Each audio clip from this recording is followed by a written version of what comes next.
Bonjour, aujourd'hui nous allons voir comment personnaliser ce terminal, c'est-à-dire mettre par exemple un arrière-plan noir et avec du texte en blanc, parce que pour le moment c'est du texte en noir avec un arrière-plan blanc. Donc nous allons voir comment personnaliser ça.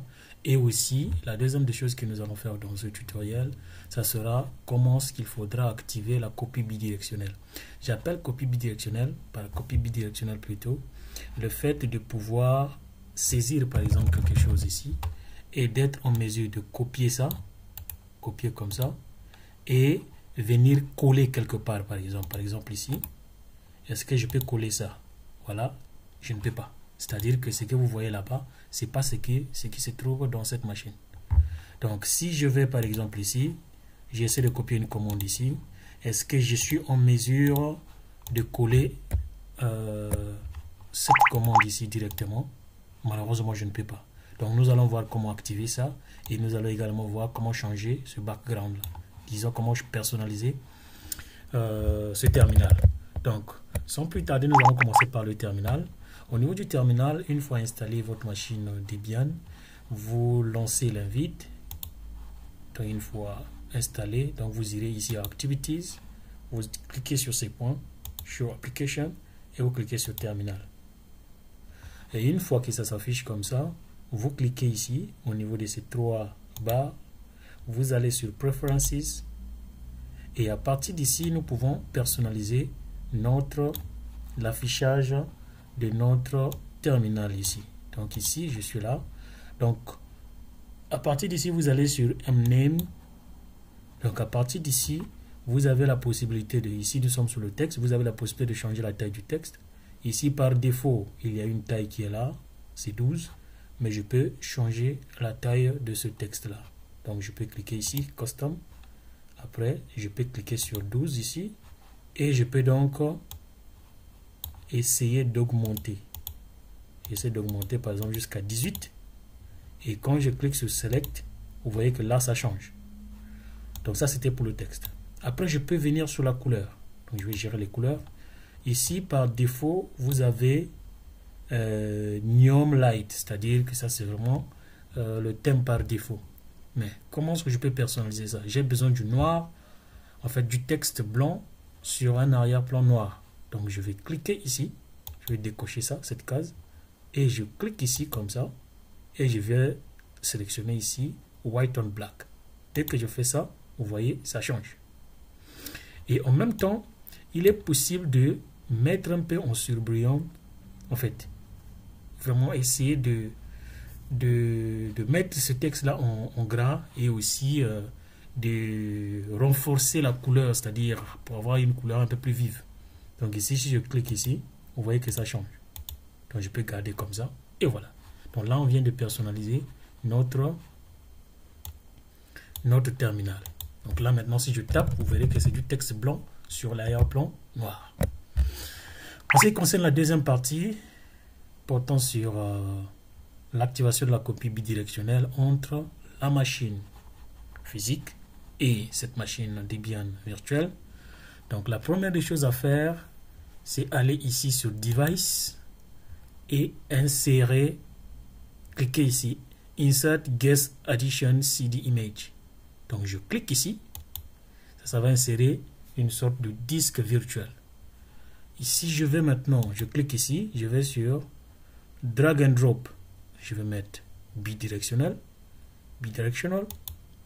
Ici je vais sur Share Clipboard. Donc là aussi, je mets bidirectionnel. C'est-à-dire bidirectionnel, ça veut dire quoi? Je peux copier de la VM vers ma machine physique, tout comme de ma machine physique vers la VM. Je clique bidirectionnel. Il est possible également d'activer un autre élément ici, Enable Clipboard File Transfer. C'est-à-dire que je peux activer la copie des fichiers. C'est-à-dire que je peux copier un fichier sur ma machine physique et le coller sur la machine virtuelle. Je peux activer ça aussi. Mais le problème, c'est que même après avoir fait ça, si j'essaie de copier une commande ici, je repars. Si je colle ici comme ça, vous voyez que rien. Ce n'est pas possible. Donc ce qu'il faut faire, je vais aller en mode en mode je vais donc en mode super administrateur, donc super utilisateur, sudo. Mais si je mets sudo également, attendez, parce que là aussi il y a un problème. Si je mets par exemple sudo su, et là je tape le mot de passe qui était là, vous verrez qu'on dira que Debian n'est pas dans la liste des super administrateurs. Donc la façon pour vous, l'unique moyen pour vous pour basculer vers, pour avoir les droits root, les droits super administrateurs, vous êtes obligé de taper juste SU. Vous validez et là si vous mettez votre mot de passe, et là vous avez maintenant, vous êtes maintenant en route. Et à partir d'ici, vous pouvez par exemple ajouter Debian dans la liste des super administrateurs. Mais attention, ici, sur Debian, il y a un certain nombre de choses. Je vais vous montrer directement. Si je tape user mode, c'est-à-dire ça c'est ce que vous connaissez, user mode, et je mets comme ça, AG, sudo et Debian comme ça, je valide, ça ne va pas marcher. Vous voyez? User mode, command not found. Mais si je tape la même commande, mais en mettant sudo ici, et je valide, vous verrez que ça passe. Donc attention, lorsque vous n'avez pas encore donné les droits root à votre utilisateur sur Debian et que vous voulez normalement activer les droits, lui donner ces privilèges-là, vous êtes obligé d'utiliser toujours le mot sudo malgré que vous êtes déjà en root. Vous êtes obligé de mettre le mot sudo avant de mettre la commande user mode. Voilà. Maintenant, nous allons donc partir sur l'activation de la copie bidirectionnelle. Donc, pour l'activer, nous allons installer un certain nombre de packages. Donc, on va sur apt, update. Ça, c'est ce que vous connaissez. Là, ça va faire la mise à jour. Et je peux combiner directement les commandes. apt, install. Et le package que vous allez télécharger, il y en a deux. Donc, c'est build essential. Et l'autre c'est DKMS. Ici je vais mettre -y afin que ça ne puisse pas me demander la confirmation avant par exemple de valider une action. Donc je mets directement -y afin que tout puisse aller jusqu'au bout. Donc je lance et là on va voir que ça va normalement télécharger. Ici il y a une erreur ici, voilà. Donc j'avais tapé ces deux S ici et ça c'est comme ça, voilà. Et voilà, ça va donc télécharger.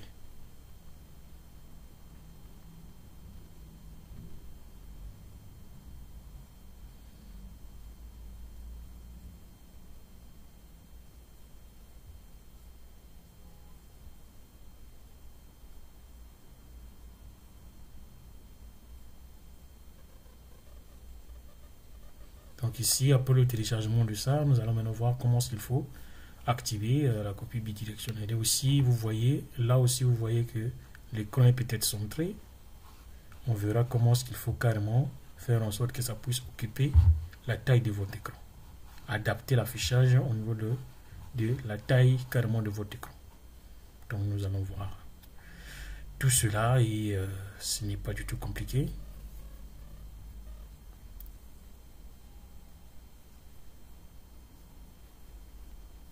Et comme vous avez déjà l'habitude de constater sur mes vidéos, je ne mets pas de pause. Quand je commence à enregistrer, j'enregistre. S'il y a des problèmes, nous allons résoudre les problèmes ensemble afin d'éviter les ondes d'ombre qui peuvent peut-être poser problème. Donc, on a commencé et jusqu'à la fin, nous n'allons pas couper quoi que ce soit. Nous n'allons pas faire de montage. Donc ici, là c'est fini. Donc ce qu'il faut maintenant faire, on va maintenant taper cette commande-là, mount. On va monter le lecteur, mount, donc je mets dev et je mets cd-rom, espace, je mets mnt, voilà, je tape comme ça. Et là, ce que je vais faire, c'est maintenant sh, je tape mount, mnt, et mnt, je tape vbox, l, linux, .run. Et quand je vais faire ça,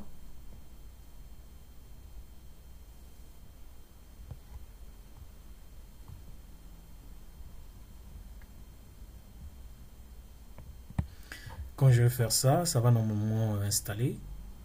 Et après avoir installé, vous verrez carrément que même l'écran d'affichage sera redimensionné automatiquement. Ça va redimensionner automatiquement. Et nous allons juste essayer de redémarrer notre machine. Et après, nous pouvons maintenant faire notre copie bidirectionnelle. Donc ici, ça prend un peu quelques secondes de plus parce que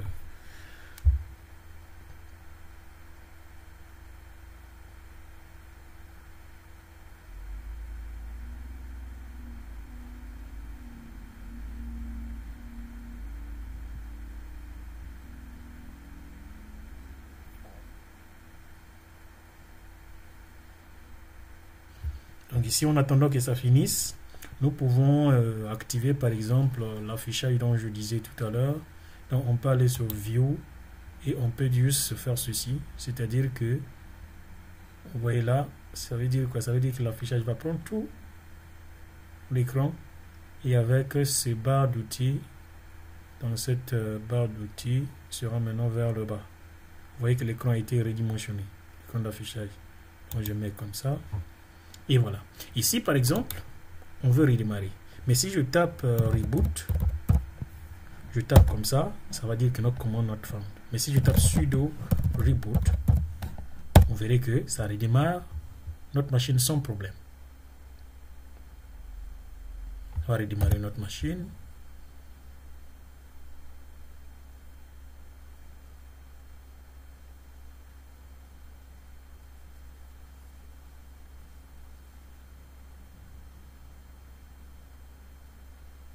Voilà, Debian. Vous voyez que là, ça fait ceci. Maintenant, pour que ça puisse occuper tout l'écran, la taille de mon écran, j'ai juste à cliquer ici. Là. Je clique ici. Et voilà. Et je reclique encore ici. Et voilà. Là, vous voyez déjà que ça a pris tout l'écran. Je vais maintenant me connecter. Je mets Debian. Mon mot de passe. Je mets mon mot de passe.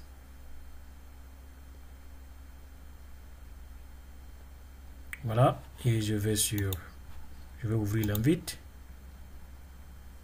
disons le terminal plutôt. Donc là, nous avons changé la couleur, donc vous êtes déjà habitué à voir ça. Et ici, cette fois-ci, étant donné que j'avais déjà ajouté Debian comme un super administrateur, super utilisateur, donc du coup, je vais faire quoi? Je vais juste taper sudo, là ça va maintenant marcher. Parce que Debian est maintenant dans la liste. Ok. Maintenant, on va réessayer la même chose. C'est qu'on avait ici comme commande. On copie. Et on va là. Et on essaie de coller. Et voilà. Là, ça marche. Voilà, je peux annuler. Et je peux taper par exemple ici. apt install. Et par exemple, open SSH. Voilà. Open SSH server. Par exemple pour le serveur SSH. Donc, je peux faire comme ceci. Voilà. Je peux donc copier cette commande aussi. Par exemple. Et je peux essayer de taper ça ici. Coller maintenant sur ma machine physique. Et voilà, la commande est là. Donc là, vous avez vu que nous avons activé la copie bidirectionnelle entre... donc là, je peux valider parce que j'ai besoin de OpenSSH sur cette machine aussi. Donc, on a activé la copie bidirectionnelle entre la machine physique et la machine virtuelle. Et aussi, on a changé l'arrière-plan, disons le background de notre terminal. On a essayé de personnaliser la taille de la police. C'est-à-dire que là, on était parti sur Preferences et on est parti ici et on a essayé de personnaliser la couleur, le texte, la taille du texte et aussi la couleur ici. Là, on a pris white on black. Donc ici, c'est à vous de voir. Hein. Vous pouvez mettre neon dark, vous pouvez mettre green, vous pouvez mettre white on, vous pouvez mettre. C'est à vous de voir. Mais pour moi, je pense que white on black, pour moi, ça me va. Voilà. Donc, j'espère que ça a été. Donc, du coup, sur ce, je vous laisse. Aimez, partagez la vidéo. Ici, abonnez-vous à ma chaîne. Et surtout, si vous avez d'autres questions, des questions concernant cette vidéo, ou encore d'autres vidéos sur les thèmes que vous voudrez bien que je puisse aborder, pouvez juste laisser ça en commentaire et on verra comment est-ce qu'il faudra répondre à ce besoin. Merci beaucoup et à la prochaine. Merci.